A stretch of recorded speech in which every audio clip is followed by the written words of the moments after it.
Bayan po ng Kuwait. So, ng Switzerland. Sila po ay mamaya po kasi yung pinaka-anniversary nila, 3 p.m. doon, 5 p.m. dito. So, advance tayo ng 2 hours sa Switzerland. Okay? Doon, daman-daman nila yung init, 38 degrees. Kasi ang bahay doon nakadesenyo sa non-cooling non-cooling house siya, walang AC talaga yung mga bahay doon. Not unless mag-stay ka sa hotel. So, kasi ang Switzerland yun ay yung mga malalamig na lugar sa Europe. Okay, so please turn your Bible with me in Titus chapter 2. Dahil Father's Day, actually yung Father's Day last 21 ng last Sunday, but because meron tayong mga gawain, nag-adjust tayo. So we are not bound by the special events, no. We can move, hindi naman yan makaka-apekto sa faith natin. So please turn your Bible in Titus chapter 2. Kasi ang ating tema supposed to be ay sa Father's Day, strong in faith. So ano bang ibig sabihin ng strong in faith? Okay? Kadalasan sa loob ng bahay, dapat ang tatay yung nagdadala sa family, sa faith. When it comes to faith, the father of the house, or we call it haligi ng tahanan, sila dapat yung talagang mas strong or mas strong yung kanilang pananampalataya sa Diyos, at itinuturo nila yon sa kanilang mga anak, sa kanilang asawa, sa kanilang anak. Ang babae madaling matuto. Ang babae madali silang maka-catch up when it comes to teaching. But when it comes to trials and the trials, hindi sila katulad ng men. Na ang men kahit bagamat rarely merong mga men na ganun, but as biblical views, mas rarely ang babae na strong yung faith nila. Lalaki talaga ang strong ang faith. Okay? Pagdating sa bagyo ng buhay, lalaki talaga dapat ang strong. Okay? When it comes to home, even in the home, sa bahay, dapat ang lalaki yung tigasin. Tigasaing, tigalaba. Diba? Yes, sir. Tigwalis. Okay, lahat ng tigasin nando po. Okay? So by the way, ito po ang ating pag-aaralan. Ito ay pagpapakita ng isang pananampalataya ng isang tunay na lingkod ng Diyos o tinatawag ng tatay. Kaya po nilagay ko doon sa tema natin ay strong in faith dapat yung lalaki. So, hindi ko na po patatagalin, hindi po ako magtatagal kasi magjo-join po tayo mamaya. Maximum siguro matatapos tayo with, meron bang games tayo? Meron? Okay, sa fathers. So, palalaruin tayo mamaya ng mga bachelors at saka ng mga events coordinator natin, mga events team natin, sa ating pong Father's Day special. So, Titus chapter 2 verse 1, ako na lang po magbabasa. And then, before po tayo pala magbasa, nais ko lang pong i-welcome Michael Marchan, tama ba? Michael Marchan. Tayo po kayo, sir. Ayan.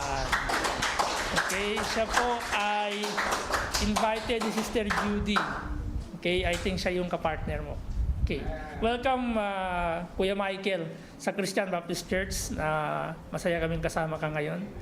At naway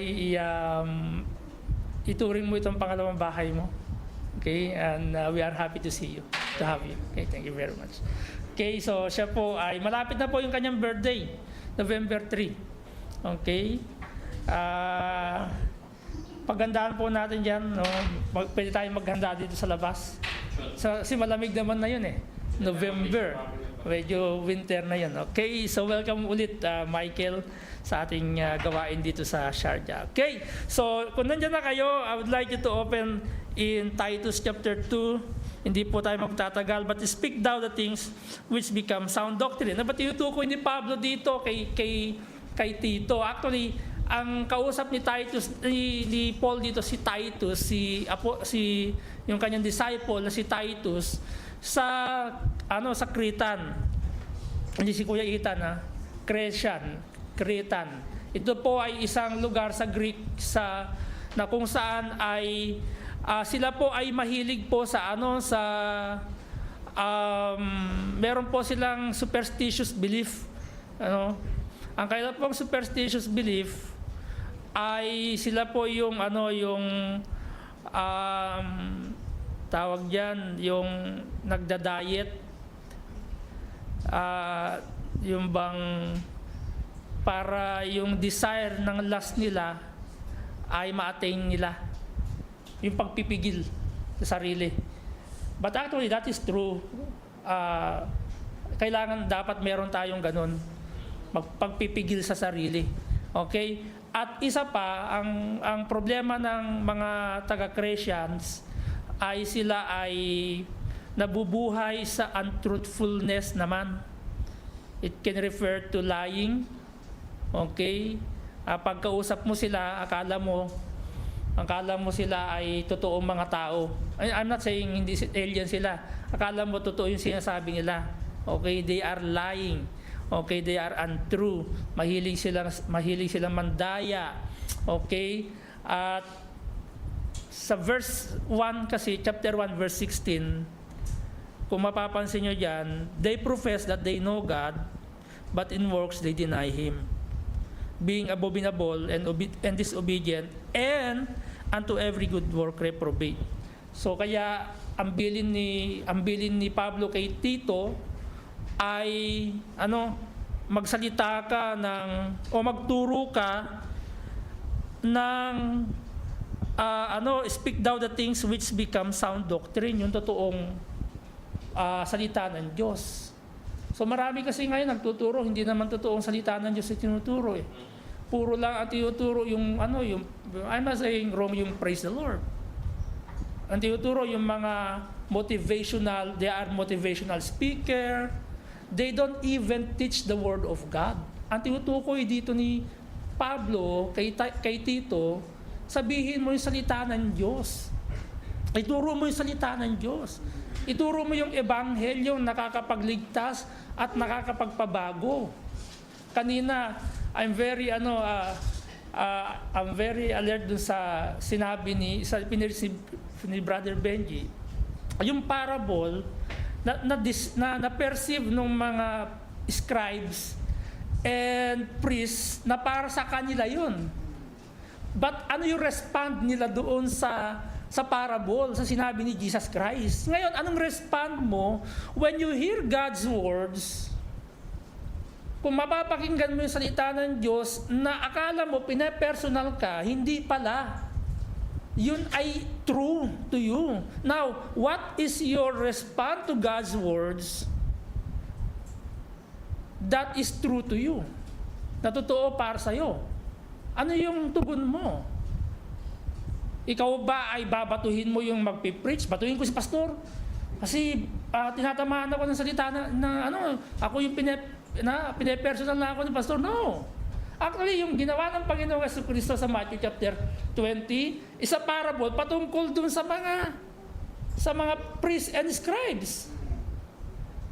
But they perceive that for them, dalawa lang kasi ang tao eh. Either kapag natamaan siya, magbabago siya, or i-condemn niya yung, baka sabihin, pinapatamaan ako ni pastor.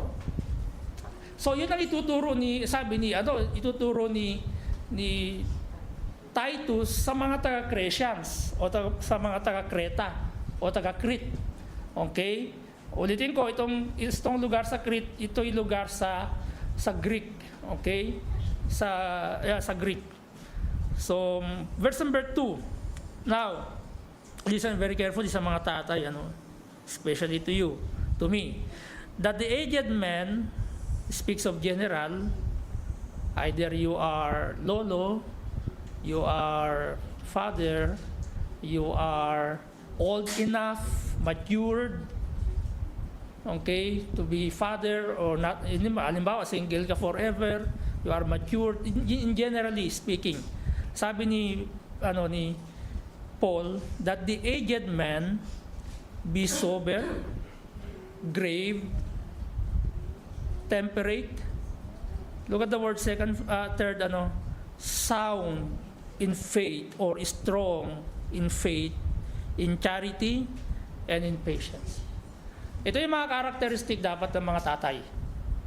Una, be sober. Pag sinabing sober, I will just give you a moment. Dito.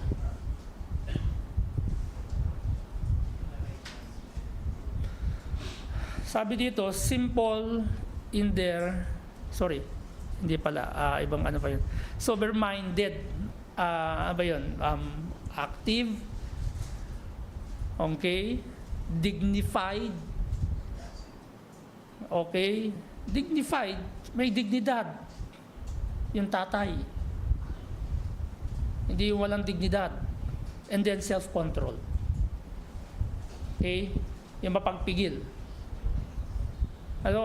Lumaki ako sa tatay na army, military discipline. Kung ano yung hinawakan, yun ibabalibag sa'yo. Okay? Naranasan ko yung 20 meters na roll of rope, ibinalibag sa akin kasi may ginawa din naman ako mali eh. Okay? Sa likod ko yun. And ang edad ko noon, siguro mga nasa 12 years old. Kasi hinayaan ko yung kalabaw namin, hindi ko pinainom. Siya yung kumuha. Saan ka galing, bata ka? Naglaro lang pala ako. Di ayun, nabalibag sa akin yung na-roll yung may kasamang gaitong stick na yung rod. Di nagtanda ako. Sabi ko, hindi na ako makikipaglaro ng ganung oras. Inuna ko yung maglaro kaysa kunin ko yung kalabaw namin. So, ibig sabihin, self-control. Kahit na may nagawa na mali yung anak mo, kahit mali sila, you are still, dapat kontrolin mo yung yung sarili mo. Okay? Actually, itinuturo naman talaga ng Bible yung proper discipline. Tatay. Okay? I love to see how Brother Joel, kung paano nila pinapalaki si Henrich.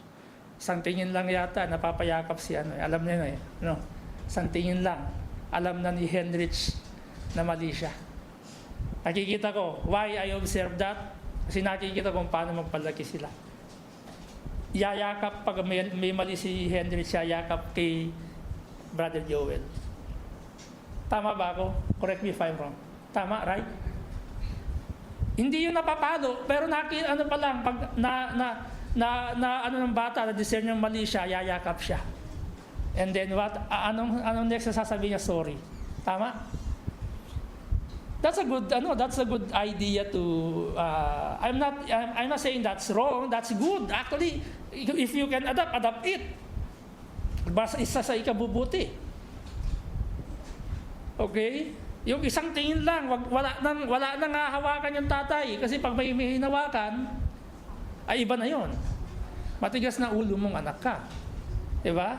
Pero kasi tinuturo dito ni not just yung karakter ng tatay, yung aged man. Ano yung karakter mo sa loob ng bahay?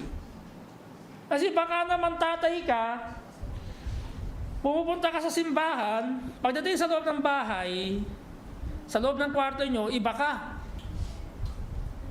Anghel ka sa loob ng church, pagdating ng loob ng bahay nyo, demonyo ka. I'm sorry for that words kasi maraming ganun. Kuya Michael, Meron mga tatay na pagdating sa loob ng bahay, pag nasa church, akala mo hindi makabasag pinggan. Pagdating sa loob, parang tigre sa loob ng bahay. Okay? So, ang itinuturo sa atin dito ng salita ng Diyos, una, dapat maayos yung isip ng tatay. Okay, hindi ko sinabing hindi maayos ang isip ninyo. Yung maayos yung pag-iisip. Nasa tamang Pangalawa, dignified. Meron dignity. Okay? And then pangatlo, self-control.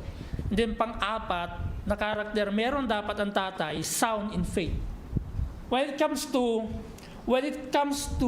spiritual, when it comes to church, when it comes to God, dapat yung tatay yung sound in faith. Why? Kasi itong before sober-minded or dignity, or before dignified or self-control, ito dapat ay nakikita kasi sa buhay natin, and yung sound in faith. Strong dapat yung faith mo. Kapag may needs, dapat ang respond ng tatay? Utang. Tara, mangutang tayo. Yun dapat ang respond ng tatay. No! Teach your children. Let's pray. Mag-pray tayo. Hindi lang pagka dinala mo yung anak mo sa supermarket, sa groceries, pag nagturo, Daddy, I need that. Tapos si Daddy naman, dahil mahal na mahal yung anak, sige, kunin mo lang anak. And then later on, one day, hindi niya na ginagamit yun. Okay? Turuan yung ating mga anak, did you pray for that? Okay, let's pray first. Turuan mo yung anak mo mag-antay. Hindi yung, Daddy, I pray already. Ha? Ang bilis sumagot ng Panginoon. Minsan, to be honest with you, gano'n ang ginagawa ko sa anak ko. Kaya minsan, yung mga anak ko, hindi ko pinapasama sa mga tita. Kahit sa mga lolo at sa lola, no. At the end of the day, sino mananagot ako? Anak ko yan eh. Pag hindi yan nakinig sa akin, sa inyo lang nakinig, and then there is wrong with you guys. There is wrong with you folks. Kahit yung kapatid ko, sabi ko, pag dinala mo yung anak ko, make it sure, wag mong wag mong itawag dito, i-spoil din yan. At the end of the day, hindi ikaw ang magdidisiplina dyan, ako. Sasaktan ko yung anak ko na hindi ko naman kasalanan, nakasalanan mo yun. Tama? Hindi, ako naman, sabi ko sana pag nagkaanak nagkaanak yung mga anak ko, ilayo nila sa akin yung apo ko. Kasi baka ma-spoil kayo din eh. Okay? Sabi ko, kaya nga, very true ang Bible pag nagturo. Ang sabi sa Genesis chapter 2, verse 24, dapat lalayo yung mag-asawa sa bubong ng mga magulang. Under the umbrella of their parents, dapat lalayo sila doon. Yun ang tinuturo. Yun yung biblical. Hindi ako makikitira sa bubong ng tahanan ng magulang ng aking asawa.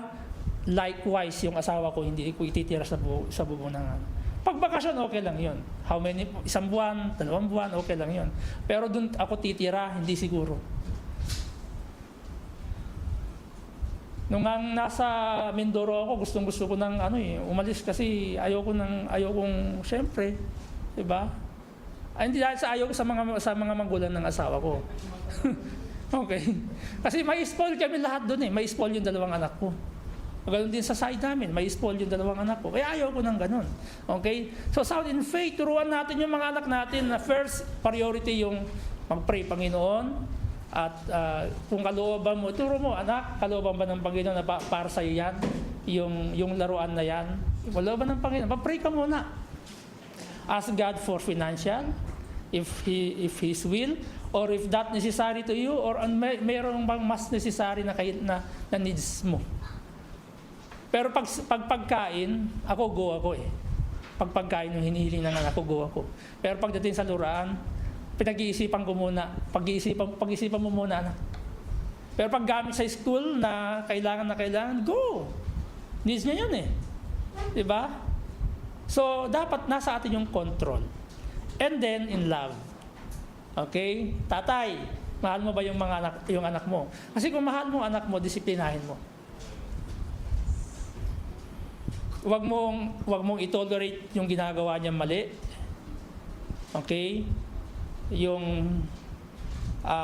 Kasi marami mga tatay, kaya alam mo, nagke-create ng demonyo, I will use that words, okay? Sa loob ng tahanan, kasi tinatolerate ng tatay yung ginagawa ng anak. Yung bata pa, di ba yung anak nyo, pag yung gustong ginaganyan-ganyan kayo, wag niyong hayaan yun. Pagka lumaki yan at ginanyan kayo at ikaw nagturo dyan, paluin mo yung kamay. That's wrong. Kahit na yan, the age of 1 year old, alam niya yon. No, don't do that. Kasi pag nag 2 years old, ganun pa rin ginawa, 3 years old, ganun ginawa. Hanggang naging 10 years old, isang araw, hindi mo yan makontrol. Sisikmuraan ka niyan. Okay? Pag sinabi mo, mahal mo anak mo, disiplinahin mo sa mali. Huwag mong i-tolerate. Okay? I remember one time, ginawa ito si Elijah. Sabi ko, sit at the corner. 3 years old. Pinaupo ko sa corner, gabi yun. Nandun lang siya sa corner.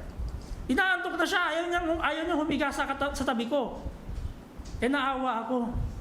Sabi ko, know your faults now? Umiyak lang siya. Hindi na siya nandun lang siya sa corner. Gabi yun. Naawa ako. May awa ako sa anak ko. Pero kung ito-tolerate ko yung ginawa niya, may ginawa siya kasi mali eh. O di, sabi ko sa kanya, bago ko siya sabi ko, o sige, wag mo nang ulitin yun ha. Pag inulit mo, laging ganun mangyayari sa'yo. Matutulog ka dun sa corner, gabing-gabi, hindi ka matutulog sa kama.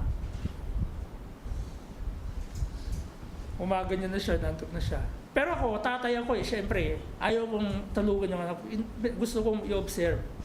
Okay? So, if you love your children, father, this should be the character we have. Okay? And steadfastness. Lastly, steadfastness. I have just 20 minutes, okay? Ano ba yung steadfastness? Mapagtiis. Okay? Mapagtiis. Kahit na anong mangyari, kayo man ay dumanas ng pagsubok sa family mo, kung ikaw yung tatay, huwag mong iiwan yung family mo. Okay? Huwag mong saktan ng bara-bara yung anak mo, magtiis ka. Okay? Kahit na may problema yung family, kung ikaw yung tatay, huwag mong iwan. Mapagtiis ka sa lahat ng bagay. Tatlo yan. Okay? Mapagpigil, mahusay, mahinahon ang pag-iisip, magagaling sa pananampalataya, sa pag-ibig, mapagmahal, at mapagtiis. Sa dapat nakikita yun. Kasi kokopehin din kasi ng anak mo yun eh. Pagka nakikita niya, hindi marunong magtiis si tatay. Okay? Hindi rin, magtitiis yung anak mo sa hirap. Hindi nakikita sa'yo. I remember,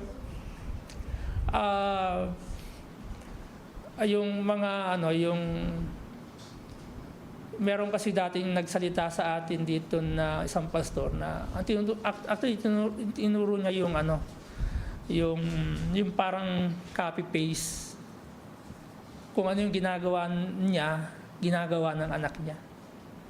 Pag nagtututbrush, sabay sila. Kinokopya ng anak yung kung paano magtutbrush. Merong mali yung ginawa ang tatay niya. Pag pinatutulog niya yung anak niya, tatapos na ako dito, akala niya natutulog niya yung anak niya. Sumisikreto palang pumupunta sa nagiinom. One day, nakita niya yung anak niya nagiinom din. Sinundan siya ng anak niya. Lagi inoobserba ng anak niya kung anong ginagawa niya. sinundan din niya. At the end of the day, nakita niya yung anak niya, bakit ka nandito? Kung anong ginagawa mo, Daddy, gagawin ko din. So, ibig sabihin, lahat ng ginagawa niya, nakikita ng anak niya, ginagawa ng anak niya. Okay? Amen? So, again, this should be fathers, the character, this should be our character. I'm not saying you are perfect tatay. There's no perfect tatay.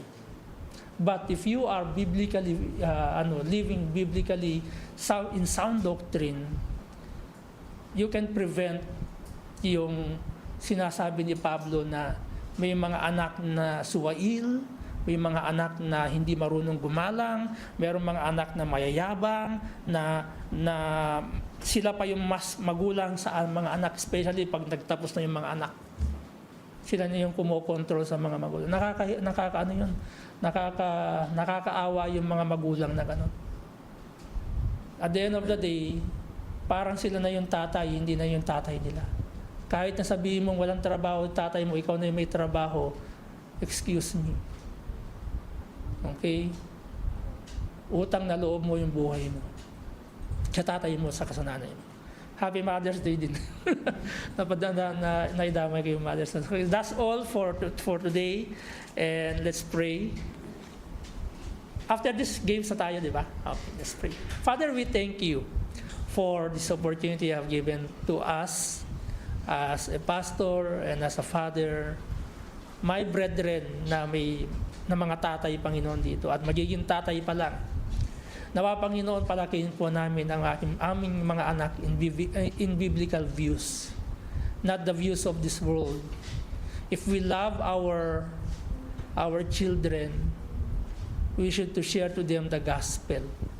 We should to share to them the faith that we have in you, O Lord. Help us to do and help us to live according to healthy teaching na nasa salita mo, Panginoon Diyos. Pagpalain niyo po ang aming gawain. In Christ's name we pray. Amen. Tawagin ko po yung ating pong magpapagames. Yan. Meron po kasi tayong Father's Day special. So, ngayon,